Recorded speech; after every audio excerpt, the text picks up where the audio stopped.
Hello दोस्तों, नमस्कार। स्वागत है आप सबका सिविल सर्विस स्क्वायर में। मेरा नाम है अवनीश विनोदानंद पाठक और हम कर रहे हैं मॉडर्न हिस्ट्री रिवीजन सीरीज। दोस्तों, मॉडर्न हिस्ट्री रिवीजन सीरीज में हमने यूरोपियों का आगमन पढ़ा शुरुआत से कि यूरोपी कैसे भारत में आए। तो हमने पढ़ा यूरोपियों का आगमन, यूरोपियों का आगमन। दोस्तों, फिर हमने उनके आने के बाद विभिन्न यूरोपियन पावर्स में लड़ाइयाँ देखी, चाहे वो फ्रेंच हो, पोर्तुगीज़ हो या इंग्लिश हो या फिर डेन्स हो। हमने सब में लड़ाइयाँ देखी। फिर दोस्तों हमने अपने ही भारत में मुग़ल एम्पायर का डिसइंटीग्रेशन देखा, यानी कि किस तरह से मुग़ल एम्पायर टूटता चला गया। अवध अपने आप को अलग कर लेता है, हैदराबाद अलग कर लेता है, उसके बाद आपको कर्नाटक और इनके बीच की लड़ाइयाँ भी देखी। और हमने देखा किस तरह से अंग्रेज़ों ने धीरे धीरे, चाहे वो पानीपत का युद्ध हो, माफ़ कीजिएगा, चाहे वो पलासी की लड़ाई हो या फिर बक्सर का युद्ध हो, इन सारी पलासी और बक्सर के युद्धों के साथ साथ इन्होंने किस तरह से हम पे कंट्रोल कर लिया और पूरे भारत पर धीरे धीरे अपना कंट्रोल जमाते चले गए। और अभी हाल ही फिलहाल में हमने पढ़ा गवर्नर जनरल्स को, जिससे हमें ये समझ में आया कि भारत में कंट्रोल करने के लिए गवर्नर जनरल को भेजा गया और विभिन्न गवर्नर जनरल ने समय समय पर अपनी नीतियां अपने हिसाब से बनाई, जिसका सिर्फ एक मकसद था कि ब्रिटिश हुकूमत को या फिर ये कहें कि ईस्ट इंडिया कंपनी को फ़ायदा पहुंचाना। इसका सिर्फ एक मकसद था कि ईस्ट इंडिया कंपनी को किस तरह से फ़ायदा पहुंचाया जाए। पर दोस्तों, जो भारतीय थे शुरू से उनके साथ ये जो है होती चली जा रही थी यातनाएं, वो सहते जा रहे थे। पर हर यातना का एक वक्त होता है। फिर क्या हुआ, जब बहुत सारी, अभी हम उसको डिटेल में पढ़ेंगे, लेकिन मैं बता दूं कि जब बहुत सारी जो पॉलिसीज़ थी जिसकी वजह से भारतीयों को दिक्कत आ रही थी, आम जीवन प्रभावित हो रहा था, लोग मुश्किल में पड़ रहे थे, तो जब इन सारी प्रॉब्लम्स की एक हद हो गई, फिर भारत में हुआ एक बहुत ही बड़ा रिवोल्ट, जिसे आप क्रांति कहते हैं। क्रांति किसी भी बदलाव की जनक है। जो क्रांति है, इसका मतलब हमेशा ये होता है कि ये एक मेजर चेंज करेगा। और रिवोल्ट ऑफ 1857 या फिर 1857 की क्रांति ने भी कुछ ऐसा ही किया। 1857 की क्रांति के बहुत अलग अलग कारण थे, जैसे कि धार्मिक कारण, आर्थिक कारण, सैनिकों के पक्ष। लेकिन इस पूरी क्रांति को अगर हम एक साथ समेट के देखें तो ये भारतीयों के ऊपर अंग्रेजों द्वारा किया गया जो दमनकारी नीति था, इसके खिलाफ अलग अलग भारतीयों के सेक्शन ने रिवोल्ट किया। और अलग अलग इतिहासकार हालांकि इसके प्रति अलग अलग मत देते हैं। कुछ कहते हैं कि ये मात्र एक सिपाही विद्रोह था, लेकिन कुछ का कहना है ये भारतीय जन जागृति का विद्रोह था। ये सब हम आगे देखेंगे, लेकिन हम जानना चाहते हैं कि आखिर ये जो रिवोल्ट है इसकी कहानी क्या है। तो आइए जानते हैं कि कहानी के पीछे क्या है। देखिए, धीरे धीरे क्या हो रहा था कि अंग्रेज या फिर कह लें कि ईस्ट इंडिया कंपनी धीरे धीरे कंट्रोल करते हुए जा रही थी और अपनी सारी पॉलिसीज से पूरे इंडियन को एक साथ दुखी कर रही थी। अब क्योंकि पूरे इंडियंस दुखी थे, तो दुख सहने की एक सीमा होती है और यही दुख धीरे धीरे रोष में बदलता गया और यही रोष अंततः क्रांति का रूप ले लेती है। भारत के विभिन्न भागों से क्रांतियां उठी, उनका दमन हुआ, बहुत सारे वीरों ने अपने प्राणों की बलिदान दी, लेकिन अंततः अंग्रेजों को इस क्रांति के बाद अपने बहुत सारे पॉलिसीज में चेंज भी लाने पड़े। अगर आपको 1857 की क्रांति व्यापक रूप से समझना है तो आप एक बात को समझिए कि 1857 की क्रांति कोई एक दिन के अंग्रेजों द्वारा किए गए कार्य का परिणाम नहीं था, बल्कि 1857 की क्रांति उनकी जो है दमनकारी नीति के विरुद्ध बहुत दिनों से चली आ रही रोष का परिणाम था।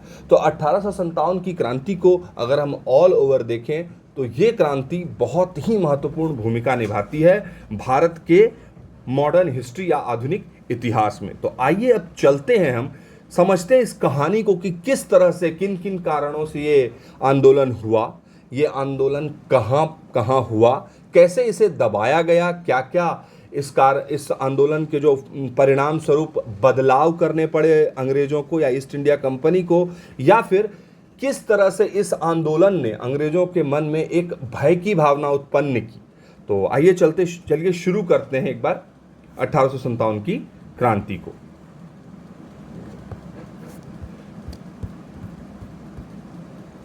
देखिए, जो 1857 का विद्रोह है, मैंने पहले आपको बताया कि 1857 के विद्रोह के बहुत सारे कारण थे। अब क्योंकि ये विद्रोह है तो विद्रोह कोई छोटा शब्द नहीं है। ये जो 1857 का विद्रोह है, इसके क्या क्या कारण थे, इसके अलग अलग पक्ष के अलग अलग कारण थे। हालांकि हम जो पढ़ते चले आ रहे हैं, हमने हर कारण को देखा है, पर यहां हम हर कारण को एक साथ देखेंगे, जो हमें यह समझने में मदद करेगा कि अलग अलग पक्षों ने कैसे इस विद्रोह को शुरू करने में मदद किया। तो आइए जानते हैं सबसे पहले राजनीतिक कारण। देखिए, राजनीति सबसे बड़ा मुद्दा था। डलहौजी की हड़प नीति। देखिए, मैंने आपको बताया था कि डलहौजी ने एक नीति बनाई थी जिसके तहत वो राज्यों को हड़प लेता था। दत्तक पुत्र नहीं रख सकते थे आप, पिछले लेक्चर्स में ये मैंने एक्सप्लेन किया है।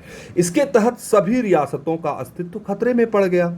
जो आश्रित राज्य थे, जो जिसे डिपेंडेंट स्टेट कहते हैं, और जो रक्षित राज्य थे जिसे प्रोटेक्टेड अलाइज कहते हैं, जो मैंने आपको बताया था कि 3 भागों में डिवाइड किया था डलहौजी ने। ये भाग भले ही 3 थे, पर इन सब की मंशा एक थी, किसी तरह से उस राज्य को हड़प लेना। तो भेद बेहद सूक्ष्म था, और ये सिर्फ बाल की खाल उतारने, मतलब डलहौजी की नीति ने बहुत बड़ा योगदान दिया राजनीतिक रूप से इस क्रांति को सुलगाने में। डलहौजी की नीतियों ने एक प्रकार का अविश्वास का वातावरण उत्पन्न कर दिया था, और भारतीयों को यह प्रतीत होने लगा कि अंग्रेज मेमने के रूप में भेड़िए की भूमिका निभा रहे हैं। तब अंग्रेजों के प्रति जो है एक थॉट बनी कि ये दिख रहे हैं कि ये वो भेड़िया है जो खाल ओढ़े हुए है। अच्छा, अब हुआ क्या, आर्थिक कारण पे चलते हैं। आर्थिक कारण यानी कच्चे मालों पर अंग्रेजों का अधिकार। देखिए, होता क्या था कि अंग्रेज क्या करते थे कि जो कच्चा माल, चाहे वो कपास हो, मसाला हो, वो कच्चा माल लेके चले जाते थे भारत से, और अंग्रेज उसको ले जाके इंग्लैंड में प्रोसेस करके ला के यहाँ दुगने या तिगने दामों में बेचते थे। यानी कि जो कच्चा माल है, आप उसके साथ काम ही नहीं कर सकते हैं, आप उसको रॉ मटेरियल को यूजफुल मटेरियल में कन्वर्ट कर ही नहीं सकते हैं। तो जो आर्थिक कारण था वो ये था कि कच्चे माल पर अंग्रेजों ने अधिकार कर लिया था। उसी के साथ साथ शोषणकारी भू राजस्व व्यवस्थाएं, मैंने आपको पढ़ाया था किस तरह से जो आपका परमानेंट सेटलमेंट है, स्थायी बंदोबस्त जिसे कहते हैं, या फिर महलवारी सेटलमेंट, ये सारी चीजें जो है भू राजस्व बढ़ाते जा रही थी और किसान मरता जा रहा था। वहीं हस्तशिल्प व कुटीर उद्योगों का पतन। देखिए, इंग्लैंड में उस वक्त तक जो इंडस्ट्रियल रिवॉल्यूशन था वो अपने चरम पे था। वहां से इंडस्ट्रीज का विकास हो गया था, और वहां से कपड़े और सामान भारत भेजे जा रहे थे। अच्छा, इसके कारण जो है भारत की आर्थिक स्थिति धीरे धीरे गिरती चली जा रही थी, और ये एक प्रमुख कारण बना भारत के उस वर्ग के आंदोलन में जाने का जिसका लगाव आर्थिक क्षेत्र से था। अब आते हैं सामाजिक व धार्मिक कारण पर। सामाजिक व धार्मिक कारण की अगर हम बात करें तो नस्लीय भेदभाव, आपने पढ़ा था कि नस्लीय भेदभाव बहुत ज़्यादा था। गोरों को सुप्रीमेसी दी जाती थी और भारतीयों के साथ बुरा व्यवहार किया जाता था। अच्छा, रीति रिवाज व परंपराओं में हस्तक्षेप। देखिए, जो भारतीय रीति रिवाज थे वो बहुत सदियों से चले आ रहे थे, और अंग्रेज उसको एक छोटा सा लॉ लाके चेंज कर देते थे। अब क्योंकि भारतीय उतने संबल नहीं थे कि उसका विरोध कर पाए, लेकिन भारतीयों के मन में ये आग तो सुलग ही रही थी। वहीं मिशनरी द्वारा ईसाई धर्म प्रचार। देखिए, धर्म पर जो प्रहार था, मैंने आपको शुरुआत के जब चैप्टर्स पढ़ाए थे तो मैंने पुर्तगालियों के पतन का कारण आपको बताया था धर्म। अंग्रेज भी धीरे धीरे, बहुत जल्दी तो नहीं लेकिन धीरे धीरे उन्होंने भारतीयों के धर्म में हस्तक्षेप करना शुरू कर दिया, और ये इनके लिए बहुत बड़ा प्रॉब्लम बना धार्मिक कारण के लिहाज से। वहीं 1850 ईस्वी के धार्मिक अयोग्यता अधिनियम, रिलीजियस डिसेबिलिटी एक्ट, इसमें क्या था कि आपका बेटा अगर धर्मांतरण करता है, किसी पिता का पुत्र अगर धर्मांतरण करता है, तो पिता उसे अपनी संपत्ति से वंचित नहीं कर सकता है। इस तरह से अंग्रेजों को क्या फायदा हो रहा था कि पुत्र के पास पिता की संपत्ति भी आ रही थी, और अंग्रेजों को एक ईसाई नागरिक भी मिल रहा था। तो धार्मिक परिवर्तन से पुत्र अपने पिता की संपत्ति से वंचित नहीं किया जा सकता था। अब आते हैं सैनिक कारण। देखिए, 1857 की क्रांति को अंग्रेजों के लिहाजे से सिर्फ सिपाही म्यूटिनी यानी सिपाही विद्रोह ही कहा जाता है। तो ये कारण बहुत महत्वपूर्ण है। 1856 ईस्वी में कैनिंग ने सामान्य सेवा भर्ती अधिनियम पारित किया, और सामान्य सेवा भर्ती अधिनियम में क्या था कि बंगाल सेना के सभी भावी सैनिकों को यह स्वीकार करना होता था कि जहां कहीं भी सरकार को आवश्यकता होगी वहां कार्य करेंगे। अब देखिए हुआ क्या, भारत में उस टाइम 7 समंदर पार करने का रिवाज नहीं था। मतलब अगर आपने 7 समंदर पार कर लिया तो आपका धर्म भ्रष्ट माना जाएगा। अब देखिए, जो ये एक धर्म भ्रष्ट वाली बात थी, इस बात की वजह से सैनिक आहत हो रहे थे कि हमें जानबूझकर सरकार ये साइन करवा रही है सैनिक होने पर कि आपका धर्म भ्रष्ट हो तो हो लेकिन आपको जाना होगा। और ये एक बहुत ज्यादा जिसको कहते हैं असंतोष का कारण था सैनिकों में।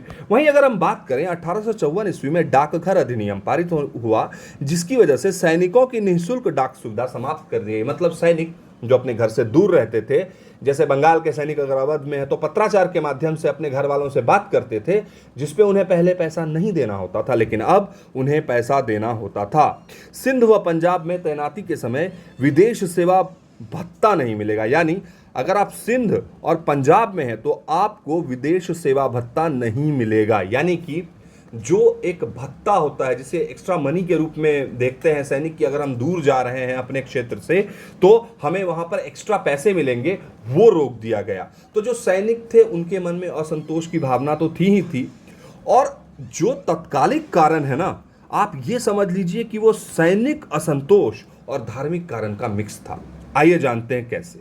अब हुआ क्या कि ब्राउन बेस एक राइफल आती थी पहले, उसको चेंज कर दिया गया। ब्राउन बेस राइफल में आप कह सकते हैं बारूद भर के उसको लॉक करना पड़ता था और फिर वो फायर करता था, सिंगल फायर राइफल था। अब एक नया एनफील्ड राइफल आया। अब एनफील्ड राइफल का प्रॉब्लम क्या था कि मान लीजिए ये एनफील्ड राइफल है, आपने एनफील्ड राइफल को जितनी बार उसमें गोली डालनी है तो उसके गोली के जो ऊपर कवर था, कारतूस जिसे कहते हैं, उसके कवर को गाय और सुअर के चमड़े के मिक्स से बनाया गया था, और जिसे दांत से ही आप खोल सकते हैं युद्ध के मैदान में, क्योंकि आपके दोनों हाथ में राइफल ने कवर किया हुआ है। आपके दोनों हाथों को आपने दांत से खोला, आपने यहाँ पिन किया, उसको लगाया, लॉक किया और आपने फायर किया।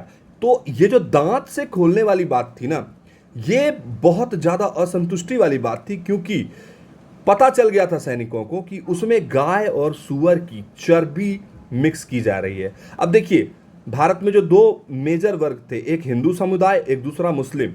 हिंदू गाय को माता के तौर पे देखते थे, यानी कि उसकी पूजा करते थे। वहीं मुस्लिम समुदाय में सुअर अपवित्र माना जाता है। तो दोनों लिहाज से ये गलत था। तो इस तरह से इस एक गोली ने हिंदू मुस्लिम को एक कर दिया। इस इनफील्ड राइफल की एक गोली ने हिंदू मुस्लिम को ऐसे एक किया कि अब रिवोल्ट का होना तय था, और ये कारण बना इमीडिएट कारण। जैसे ही ये पता चला, अब देखिए इसके बाद क्या होता है। अब हुआ क्या कि एक भविष्यवाणी की गई थी कि सैनिक जो है ना, माफ कीजिएगा, अंग्रेज जो है ना, वो 100 साल से ज्यादा नहीं रह पाएंगे भारत में। अब उस टाइम 1757 के बाद 1857 सवा साल था, तो लोगों के मन में ये बात बैठ गई थी कि लगता है अंग्रेजों के जाने का वक्त आ गया। और ये जो एक मोरल बूस्ट था, ये भी बहुत इंपॉर्टेंट था। और इसके बाद क्या हुआ कि बैरकपुर छावनी में 34वीं नेटिव इन्फेंट्री के सैनिक मंगल पांडे जी ने विद्रोह कर दिया तथा 2 ब्रिटिश अधिकारी फ्यूजन व गफ की हत्या कर दी। देखिए, फ्यूजन और गफ की हत्या कर दी इस बात के विद्रोह में कि मैं एनफील्ड राइफल का इस्तेमाल नहीं करूंगा। वहीं 8 अप्रैल 1857 ईस्वी को इन्हें फांसी पर लटका दिया गया। अब हुआ क्या, इससे पहले भी बैरकपुर छावनी में एक सैनिक विद्रोह हुआ था, जिसमें कि 47वीं रेजिमेंट ने समुद्र पर जाने से इनकार कर दिया। ये जो समुद्र पार जाना है ना, मैंने आपको बताया धर्मभ्रष्ट वाली बात यहां आती है। यानी कि सैनिकों के मन में असंतुष्टि बहुत दिनों से थी, बस उसे एक कारण चाहिए था। अब 24 अप्रैल को मेरठ छावनी की 3री देसी घुड़सवार सेना 3rd लाइट कैवलरी के 90 सैनिकों ने चर्बी युक्त कारतूसों का प्रयोग करने से इनकार कर दिया। यह तो होना ही था, क्योंकि कारतूसों में गाय और सुअर की चमड़ी भरी हुई थी। इनमें से 85 सैनिकों को 9 मई को सजा सुना दी गई। ये काफी मेजर अमाउंट था कि 90 सैनिकों ने विद्रोह किया और आपने 85 सैनिकों को फांसी की सजा सुना दी। अब क्या हुआ, 10 मई को छावनी की 20 नेटिव इन्फेंट्री ने विद्रोह कर दिया। वह 3LC भी विद्रोह में शामिल हो गया। अब विद्रोह बढ़ता चला गया। पहले एक टुकड़े ने किया, बाद में 20वीं नेटिव इन्फेंट्री और तीसरी LC ने भी विद्रोह कर दिया। 11 मई को विद्रोही सैनिक, अब क्या हुआ, मेरठ से विद्रोह शुरू हो चुका था। सैनिक धीरे धीरे छावनी खाली करके दिल्ली की ओर बढ़ने लगे। 11 मई को विद्रोही सैनिक दिल्ली पहुंचे। वह बहादुर शाह जफर को नानुकुर के बावजूद भारत का सम्राट घोषित कर दिया। बहादुर शाह जफर उस टाइम तक बहुत बुरा हो चुका था, वो इस बात के लिए राजी नहीं था, लेकिन सैनिकों ने कहा हम मुगल सम्राट बहादुर शाह जफर को ही अपना राजा मानते हैं, आपको यह स्वीकार करना होगा। और उन्हें राजी किया। बेगम जीनत महल ने बादशाह को नेतृत्व के लिए प्रोत्साहित कर दिया। अब क्या हुआ, धीरे धीरे पूरे भारत में यह बात फैलने लगी कि गाय और सुअर की चमड़ी के कारण सैनिकों ने विद्रोह किया है, तो बाकी जो कारण थे, चाहे आर्थिक हो, राजनीतिक हो, धार्मिक हो, इन सबको भी धीरे धीरे सुलझ मिलने लगी। गांव गांव, शहर शहर ये बात फैलने लगी कि हाँ, अंग्रेजों के खिलाफ एक व्यापक विद्रोह शुरू हो चुका है, हमें भी उसमें भाग लेना चाहिए। और इसी तरह से ये धीरे धीरे संपूर्ण भारत में फैल गया। आइए अब जानते हैं ऐसे कौन से क्षेत्र से जो प्रभावित होने लगे। जो सैनिक दिल्ली आए 11-12 मई 1857 को, इनका नेतृत्व, हालांकि इन्होंने बहादुर शाह जफर को बनाया था अपना बादशाह, लेकिन बख्त खान ने इनका नेतृत्व किया था। और जैसे ही नेतृत्व किया, इन्हें दबाने पहुंचे दो सेनापति, निकलसन और हडसन, और 20 सितंबर 1857 को दिल्ली पर कब्जा कर लिया गया। अब हम एक एक क्षेत्र देखते जा रहे हैं कि रिवोल्ट शुरू हुआ, किसने किया, किसने दबाया, क्या तारीख थी। निकलसन इस घेरे में लेकिन मारा गया, और निकलसन के मारे जाने से अंग्रेज बहुत ज्यादा आहत और डर गए थे। बहादुर शाह को हुमायूं के मकबरे से उन्होंने गिरफ्तार करके रंगून भेज दिया, जहां 1862 में उनकी मृत्यु हो गई। वहीं हडसन ने सम्राट के 2 पुत्र व 1 पोते को गोली मार दी। ये जो गोली मारने वाली घटना थी, ये जो है निकलसन के मृत्यु का बदला कह सकते हैं आप। अब आए अगर हम लखनऊ, जहां हजरत महल है, तो लखनऊ 4 जून 1857 को क्रांति पहुंच चुकी थी। इनका नेतृत्वकारी थी बेगम हजरत महल, महक परी भी इन्हें कहा जाता है, ये आप नहीं भूलेंगे। और उनके साथ थे बिरजिस कादिर। विद्रोह दबाने वाले ब्रिटिश अधिकारी का नाम था कॉलिन कैंपबेल। मार्च 1858 में लखनऊ पर पुनः कब्जा कर लिया गया। हेनरी लॉरेंस इस घेरे में मारा गया। आप देख रहे हैं उधर से भी हो रही है घटनाएं और वारदात, इधर से भी विद्रोह में किया जा रहा है। बेगम हजरत महल नेपाल चली गई। अवध में विद्रोह ने जन क्रांति का रूप धारण कर लिया। अच्छा, बंगाल की आर्मी में अवध के सैनिकों की संख्या अधिक थी, अतः अवध को बंगाल की आर्मी का पौधशाला कहते हैं। हुआ क्या कि अवध में 1856 ईस्वी में एक मुश्त बंदोबस्त लागू होने में तालुकदार की जमीनें और जागीर छीन ली गई, वो भी हजरत महल के साथ आ गए। मैं आपसे बता रहा हूं कि हर छोटी बड़ी वजहें एक साथ मिली और 1857 के विद्रोह का रूप धारण कर लिया। अच्छा, कानपुर की अगर बात करें तो 5 जून 1857 को इनके नेतृत्व थे पेशवा नाना साहेब, धोंडू पंत इनका नाम था। इन्होंने पेंशन की मांग की थी, और इनके साथ थे तात्या टोपे, रामचंद्र पांडुरंग जिनका नाम है, और अजीमुल्लाह। अच्छा, विद्रोह दबाने वाले अधिकारी यहां भी कॉलिन कैंपबेल थे। आप एक चीज याद रखेंगे, किन्होंने विद्रोह का नेतृत्व किया था और किसने दबाया था, ये आप चाहे तो अलग से नोट करके लिख सकते हैं। नाना साहब यहां भी नेपाल चले गए और तात्या टोपे झांसी की रानी से जाकर मिल गए। 6 दिसंबर 1857 को कानपुर पर पुनः ब्रिटिशर्स का अधिकार हो गया। नाना साहब ने नवीन एनफील्ड राइफल के बारे में कहा था कि यह नीली टोपी वाली राइफल तो गोली चलने से पहले ही मार देती है। देखिए धार्मिक कितनी ज्यादा जागरूकता थी कि इन्होंने कहा था कि यह नीली टोपी वाली राइफल गोली चलने से पहले ही आदमी को मार देती है, यानी आदमी का धर्म भ्रष्ट कर देती है, और जिसके बाद आदमी अपने मॉरल ऑब्लिगेशन से ही मर जाता है। अच्छा, झांसी की बात करते हैं तो जून 1857 इसका नेतृत्व करता थी रानी लक्ष्मीबाई, जिनका नाम मणिकर्णिका भी था, और तात्या टोपे इनके साथ थे।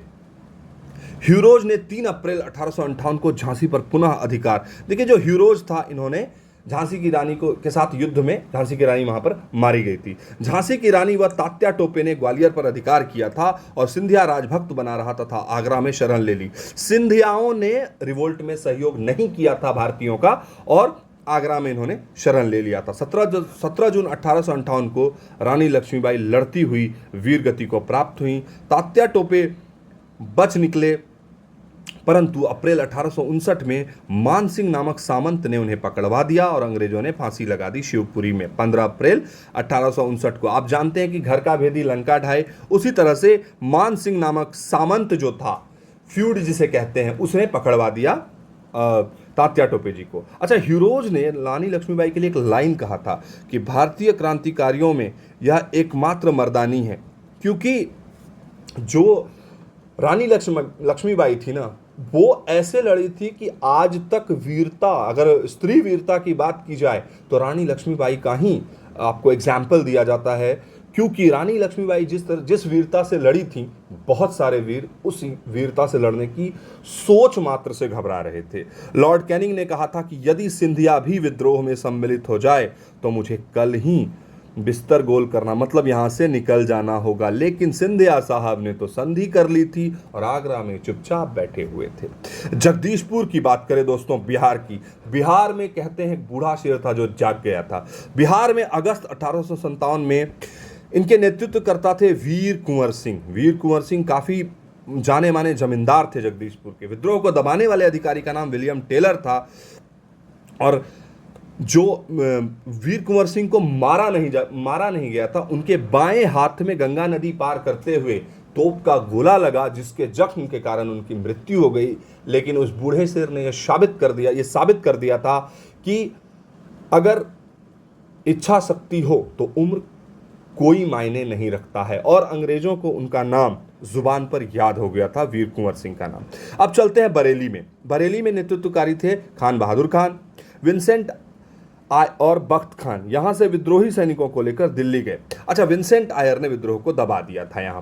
अब आते हैं फैजाबाद, जनवरी 1858 में। इसके नेतृत्वकारी थे मौलवी अहमदुल्लाह शाह, डंका शाह भी कहते हैं। 22वीं नेटिव इन्फेंट्री ने इन्हें अपना नेता माना था। चिन्हट की लड़ाई में हेनरी लॉरेंस को इन्होंने हराया था, और विद्रोह दबाने वाले अधिकारी का नाम था रेनल्ड।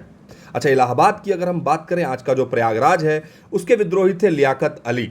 विद्रोह दबाने वाले अधिकारी थे कर्नल नील। वहीं फतेहाबाद की अगर हम बात करें तो विद्रोही थे अजमुल्लाह। उत्तर प्रदेश में बड़ौत परगना के जाट जमींदार शाह मल ने विद्रोह किया। यह मेरठ के पास है। जुलाई 1857 में शाह मल को युद्ध में मार दिया गया।